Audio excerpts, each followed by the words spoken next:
in light doses. We also have fish, liquid seaweed, molasses. What is molasses for? Molasses, actually the sugars in the molasses are supposed to stimulate certain plant functions, I guess. Huh. And this oil here, this Spraytech oil, this is all a foliar feed program. This is what you call like a sticker. When you mix this with the water and then apply the nutrients or whatever, it actually helps the plant hold the nutrients better. As far as pests, we have cucumber beetles, squash bugs, stuff like that, and there are certain things that there are only a few things that work on those. So you have to use those, but I use them as infrequent as I can because I don't want to pollute the environment, I guess, if you say that. Our drinking water comes downhill from here, from where we grow all our gardens and stuff, and we don't want to pollute our drinking water source and stuff like that. It just makes sense, so.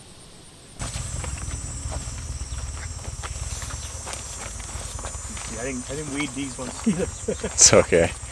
I tell you, it takes, sometimes it gets to be a lot.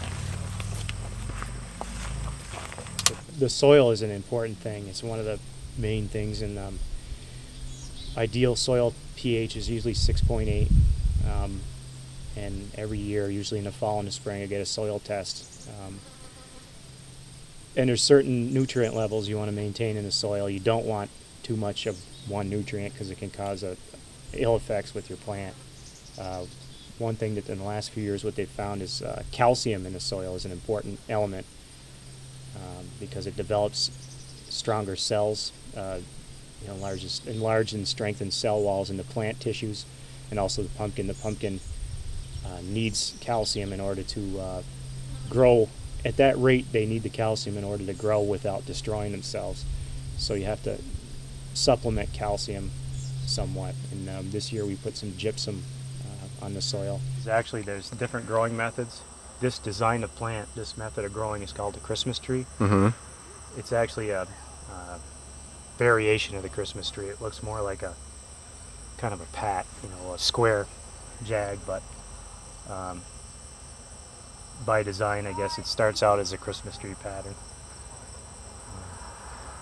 I thought it works for the best for this area of like Vermont, New Hampshire. This is pretty much what most of the growers use. Is the Christmas tree. Everything in, just like in life, everything in moderation. If you keep things consistent and don't get excessive with it, then you're okay. But you get crazy with something, like some of these growers get a little adventurous and they'll put too much fertilizer on at the wrong time, and they can actually pretty much explode. Not violently, but they'll just split. I've seen them look like a kernel. Like you take popcorn, they'll actually look just like popcorn. The thing just destroys itself. And so that's what I think is the most interesting part of it. It's just I just find it really interesting how they can grow so fast. You take a seed that weighs probably a fraction of an ounce and you end up with a pumpkin that's 1,000 pounds on it. It's just amazing. That's what I think. This one's going to the Rutland Fair, I guess.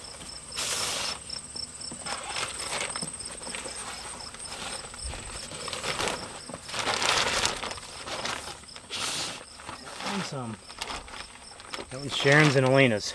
That's pretty. Yeah, it's kind of flat shape, but it's long. Yeah. It's almost 4.5 feet long, so. It really impresses me how they flatten out like that just because of the weight. Yeah. That's just amazing. I think this one's going to weigh. There's no echo.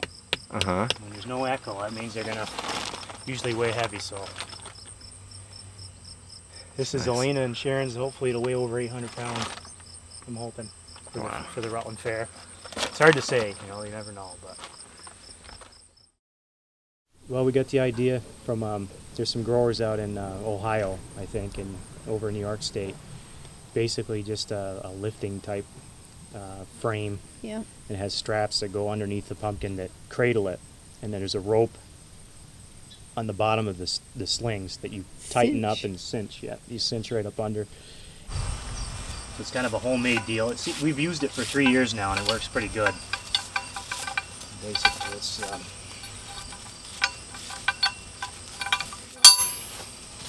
this is the part we attach to the tractor, and the straps actually hang down, as you can see, like that, and the pumpkin's actually, cradled underneath in that part. And what we do is we open this up wide enough so that you bring the tractor over and it actually cradles the pumpkin evenly all the way around, and you can just lift it up. One person can do it. He'll center that frame over the pumpkin, and the straps are all hanging, and then we'll get it, and then we'll cinch it. And he can do it by himself, but I've helped out a few times. It's good. It's better to have two people. Then he lifts it, and it kind of swings a little bit.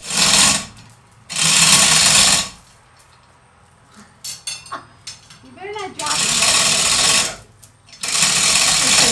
And he'll lower and raise the pumpkin. Yeah. Yeah, if we need to move them around in here, sometimes we'll do that. She can watch to make sure the stem doesn't get broken off and stuff like that, And he has a scale; he can weigh them. And yeah, my scale isn't real accurate. It's within, say, 5 pounds, but it's kind of nice. I mean, there's been some years where I don't want to know what it weighs, and it's nice to have a surprise. But other years, it's better to know so that when you show up. You know what you got going on, so there's no, big surprises or anything, I guess. But you got them all down. I guess, I didn't realize I'd updated. Nice. Yeah. But we used to take a pumpkin and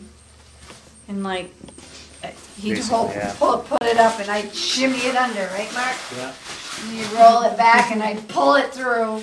I was the shimmy one. The idea is and to then all get the guys centered on the tarp, and then if you have a person for each handle, it's nice. It makes it a lot easier. But a lot of times, each person has 2 or whatever. And these are rated now. This one could lift up to. That was rated for like 700 or 800 because of the physical size of it. Yeah.